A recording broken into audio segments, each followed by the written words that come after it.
It is a scam when you don't allow everyone to operate on fair terms. We are the Robin Hoods of sports betting. We take something back from the rich bookies and enable our customers to beat them instead. Yeah, so the first bet that I've looked at is the Brian Kelleher versus Ricky Simon fight. I think that it's going to be a pretty competitive fight, and I think that the odds are a little bit wide on this one. So you've got Brian Kelleher. He's he's been in the UFC for a good few years now. He's a very well-rounded striker. He's got a really good guillotine. He's durable. He's very durable. He maintains his pace over 3 rounds very well. He's not particularly explosive or very fast, but he's pretty technical, and he's got decent power in his hands. And he's very experienced. And since going up in weight, he's looked pretty solid. He fought, is it Hunter Azure? I can't pronounce the second name. Azure, I think that's how you say it. Like at the beginning of 2020, and the guy, I'll just call him Hunter. It's easier. Hunter's a very like a good wrestler. He's got power in his hands, and he was seen as quite a prospect. And Kelleher just dealt with him really, really well in that fight, and he really impressed me. And then he fought Cody Stamen, who's quite a beast at that weight as well. And that was competitive. He lost the fight, but he showed like a decent get-up game and decent ability to scramble and try and get off his back. So I think against a guy like Ricky Simon, who's I don't know if you know Ricky Simon, but he's fights at a very high pace. He's really explosive, got big takedowns. He reminds me a lot of Clay Guida, if you go back 10 years, Clay Guida, a lot of movement, like in and out, just kind of very tenacious, but sometimes leaves himself quite open as well. Like you probably remember the fight against Faber where he got cracked and hurt and he got finished in that fight.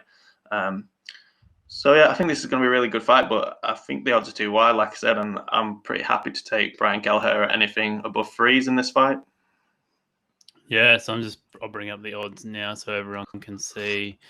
You can get Kelleher 3s essentially everywhere at a lot of the soft bookies. I'm not sure about the exchanges. Maybe like Pinnacle, you might get 3s, but yeah, 3.1 William Hill, 3.1 Bet Victor, 3.07 Unibet. They're the best ones I can see. But yeah, maybe Pinnacle's got something better. So it's 3.04 on Pinnacle. So usually you can get a bit better on the exchange. You might be able to get like 3.15, 3.2 if it's still there by the time this podcast is released. But if that 3.1's there, I'd take that. Like I say, anything above 3 I'd be happy with. So, 3's pretty widely available at a lot of bookies. Yeah, there's a few bookies that are just a bit, I don't know whether they're just taking less margins maybe, or maybe they're just not as sharp, but there's a few really good bookies to have for MMA that it's like a reoccurring theme each week, isn't it? So like Bet Victor, I notice, Paddy Power, and if you're in Australia, Sportsbet's a really good one. What other ones are we? Obviously, the exchanges and Pinnacle are good. Can you think of any others? I mean, Matchbook are pretty decent as well. But yeah, PokerStars, but Matchbook tends to have pretty decent liquidity for MMA. So like I find sometimes just like posting prices up there, so like offering prices, you can often get some decent. So let's say for Kelleher, you put 3.2 up on Matchbook. Like more often than not, it gets matched. So I quite like to, just put stuff up on there and see if it gets matched. Okay. All right, cool, mate. Well, that's a nice way to get us kicked off. By the time this comes out, most people should be able to get on that one. Next one, mate. Do you want to take me to Kelvin Gastelum and Ian Heinisch?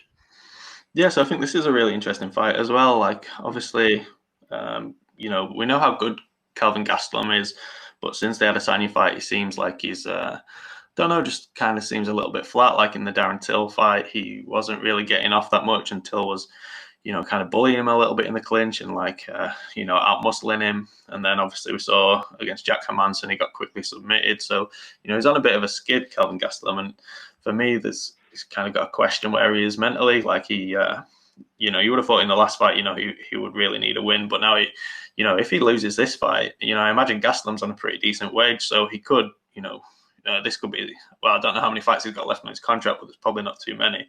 So this could be like a make or break fight for him. So, and I don't think they've given him like an easy opponent here either. Ian Heinisch might not be the most well-known guy, but he's very well-rounded. He's got a really good cardio.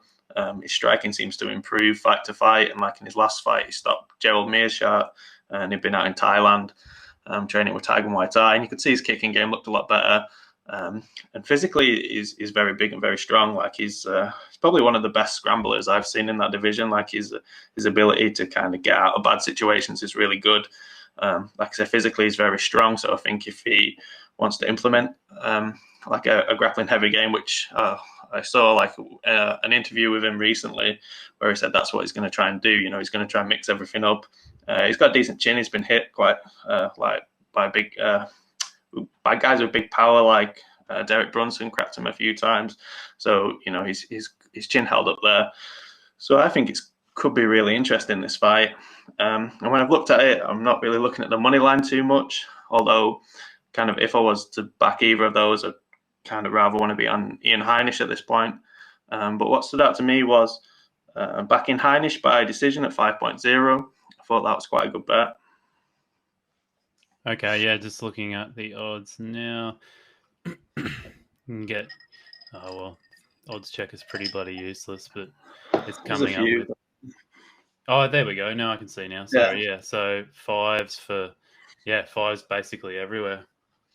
Yeah, and then but also if like I say with Gastelum, it's a bit of a step down for him as well. He's been fighting like top level competition as well, and I did notice in that fight with Brunson, Heinisch was getting caught quite a lot, and Brunson's a southpaw, and he was landing that left straight, and that's you know, Kelvin's best strike really. You know, he's really fast and he's very effective with that. Gastelum KO is available at 6.0 with you can out with the Paddy. I said it again. The Paddy Power Group. Yeah. Oh, yeah, there we go. Yeah. 5.5 at a few. Yeah, this is. I haven't seen too much of Ian Heinisch, so I didn't want to say anything too much. But I kind of thought that maybe people are getting because Ian Heinisch, you look at his record, like he's never, you know, his biggest fight, maybe, or the biggest name he's fought was probably Derek Brunson. Would you say? And he lost to him by decision, so he obviously hasn't got the name power that Kelvin Gastelum has.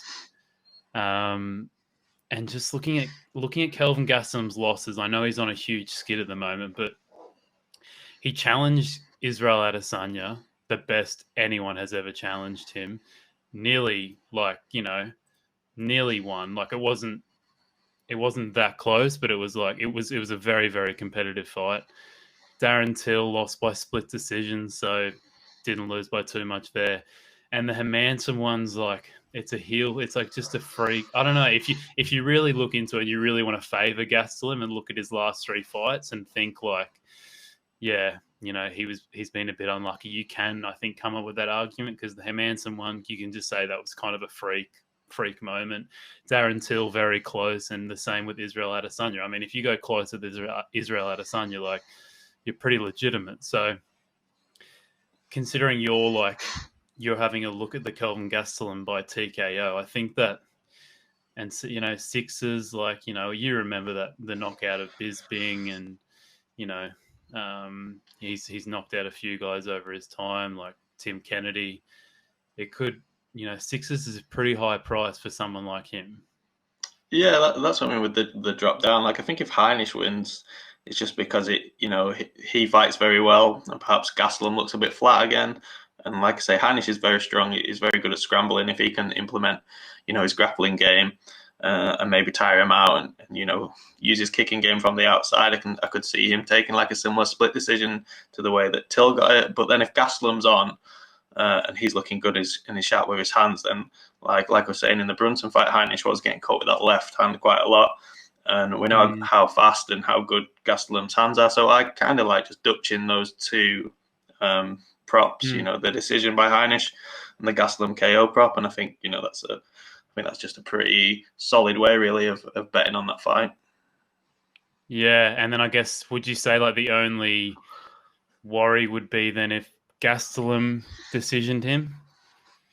I mean, yeah, but I mean, you're getting 5 and you're getting 6, aren't you, really? So, I mean, you don't have to put a massive outlay. Let's say you put a tenner on both, you know, you're going to win like 30 if Heinisch wins, and you're going to win 40 if Gastelum wins, and then if it loses, you're going to lose 20. Where if you went on Gastelum money line or whatever, then, you know, you're going to have to risk like 20 quid to win, like £8 anyway. So it's that's just, for me, I just look at the props as just being like the kind of most effective way of betting the fight, but that's just the way I see it. Obviously, Yeah, no, I like all the points you're making, mate. I'm just looking at Heinisch's record, but he's never been knocked out before, so I'm not too sure about the strength of his chin. But I mean, would you say Derek Brunson, Kelvin Gastelum? I wouldn't. Derek Brunson's. Who would you say has got more power? I'd say that Brunson has more like just kind of pure power, but then I'd say that obviously Gastelum's a better combination puncher and he's got a lot more speed. So, if he, it might take him a few more punches. Obviously, it's probably Brunson's more likely just a one-shot KO somebody, but I think the Gastelum, in this fight is more likely to KO Heinisch than Brunson was. But yeah, like I say, when I've just looked at that fight, that's just what really stands out to me as kind of two areas that offer some value. So. Yeah, no doubt, mate. I really like those plays. So Heinisch on points at 5 and Gastelum by knockout at a few places. Betfair, Sportsbook, not sure what the exchanges are doing, and also Paddy Fair. You can get 6s for Kelvin Gastelum KO. Next one, mate. You wanted to look at Julian Marquez versus Maki Pitolo. Yeah, so I think this is going to be a really, really fun fight. Like Marquez pretty much brings it every time. He's had some absolute wars and some really fun fights, and Maki Pitolo has had some pretty decent fights as well. But I really like Marquez. He's got excellent pressure. He always comes forward. He's really gritty. He's got an excellent chin. Sometimes maybe he relies on his chin a bit too much because he does get hit quite a lot. But he's very strong in the clinch. That's probably one of his best areas. And with his pressure and his clinch work, he often breaks guys. He's got decent takedown defense as well. And Pitolo, he's like a big Hawaiian. He's moved up in weight recently. He's looked pretty good as well. He's got decent boxing, but he has shown to kind of slow down in the later rounds. Like when he fought Imper Kasangana, you could see that by the third round, really, he wasn't very active. He was kind of just skirting around on the outside, and he seemed kind of happy to lose that fight. So I think that Marquez's pressure is really going to cause him problems in this fight. And while I think the first round could be quite live, could be quite competitive, and perhaps Pitolo could be live for a knockout, because even though Marquez's chin is so good, like there's only a certain amount of wars it can go through before it catches up with you. We see it time after time. We saw it with like Vanderlei Silva, eventually caught with him. Even Chris Lieben, eventually caught up with him as well. So this could be, the fight where it does catch up with Marquez. But I think if that happens, it's probably likely to be the first round. And like a prop play that I really like for this fight is for Marquez to win in the third round, and you can get odds of 11 there. Yeah, sorry, mate. I'll just get it up on odds checker for everyone. Marquez round 3. Round 3. Yeah, 11s. Oh, sorry, I'll just scroll up a bit. Marquez round 3, 9.5. Yeah, 11s there. So you can get 11 at a few places, yeah. Betway, BetVictor, VBet. Yeah, so that's definitely well and truly available in a few places, mate. And another possible way to look at this fight would be, if you're going to watch the fight live, it would be like live betting as well, because I think that Pitolo possibly can keep this quite competitive in the first round. Like, he does have decent movement and he does have decent boxing, so he could catch Marquez, and you could see the first round being kind of 50-50. And if that happens, then obviously I think Marquez's odds are going to drift a bit. You can get something like, if the first round is fairly close and it could go either way, and you can get like 1.8 on Marquez, I'd be happy to take that. Or even if Marquez lost the first round, as long as he's not taken, too much damage, I'd be happy to take him above evens as well, just because with his style and kind of Pitolo's tendencies to kind of drop off as the fight goes on, I just see Marquez kind of wearing him late on. And like I say, that round 3 finish, that looks really good, but also, like as a live play as well, I wouldn't mind just taking Marquez after the first round. Yeah, okay, mate. Yeah, so for the people interested in the odds just pre-match is about 164 on the exchanges for Marquez, and Pitolo you can get as high as 2.5 on Betfred, but most have them around the 2.4 Mark, all right, mate. Interesting stuff. I was going to throw one at you too. I didn't write this down in our little lower thirds here, but I was going to ask you about Jim Miller and Bobby Green. I thought that was quite an interesting fight, and one of the bets that I looked at, and I should probably have it up on Odds Checker already, but I don't think they actually put it up there. But looking at Jim Miller's record, he's kind of gone for his last 8 to 10 fights. He's kind of gone win loss. Maybe I think 6 losses and 4 wins, but he's still hanging around. He's a veteran of the game. And looking at his wins, his last 4 wins have been submission in the first round. So he's beat Alex White, Jason Gonzalez, Clay Guida, and Roosevelt Roberts, all by first round submission. And I was on Sportsbet, so that's the Paddy Power group. All right, yeah. And they have him at 13, or yesterday they did. I'll see if I'll look up the odds now, but they had him at 13s for first round submission. So I'll throw that at you, mate. I just thought it was quite an interesting one because Bobby Green isn't susceptible to 2 submissions. But just thinking off the top of my head, like if Miller does have a chance of winning the fight, maybe he could just catch Bobby Green in a scramble, and 13s is a pretty attractive price. I mean, yeah, like that seems like pretty decent. Like say it's in the first round they're not that sweaty, and sometimes people get caught cold, or we saw it with Gastelum where he got caught in that leg lock against Hermanson. And like say Miller is like a really good submission artist. He's always a submission threat. So like I wouldn't put anyone off that. It seems like it's a bet that could have some value. Yeah, so I mean something interesting to look at. I mean it may be just worth putting a few dollars on, but I'm not sure what the odds are everywhere else because they don't have it on Odds Checker. But something I might just put $5 or $10 on for a bit of fun.